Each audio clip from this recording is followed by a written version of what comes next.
everyone, my name is Palwashah and I'm going to give you a quick tutorial on how to make homemade masks. These are non-medical masks, so please make sure that you read all the guidelines and information related to the pandemic on your local and federal government websites. The materials you'll need are a ruler or a meter stick, some elastic, a pair of scissors, 6 sewing pins to keep the fabric in place, some fabric chalk or a pencil, and of course any sort of fabric. I used some fabric we had lying around, but you can use anything you want, even an old t-shirt works. Also, you'll need a sewing machine or some needles if you choose to hand stitch.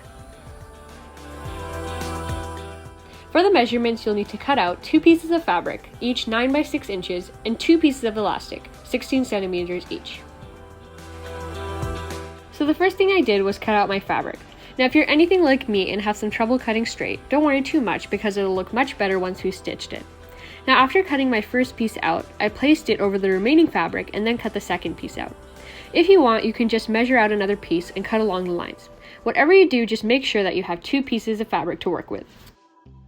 Now that we have both of the pieces, we are ready to start stitching.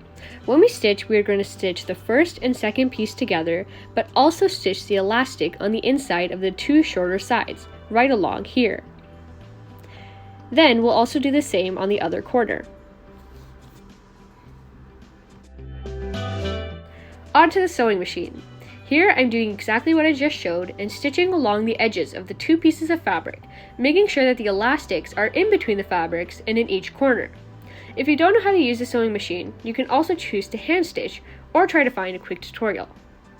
Now, one thing you do want to make sure is that you leave a quarter of the longer side of the fabric unstitched, because now we're going to flip the mask inside out, revealing the elastics on the outside and the stitching on the inside. Now you're going to make 2 to 3 pleats in the mask and hold them using some sewing pins.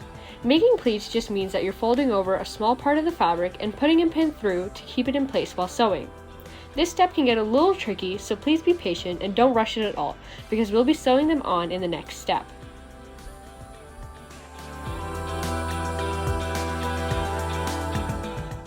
I'm back at the machine and sewing along all of the edges and through the sides of the pleats.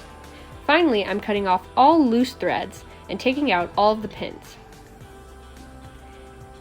And there you have it! You can choose to add some embroidery patterns or use some fabric markers to make some designs. Hope you enjoyed this video. Stay tuned for more content.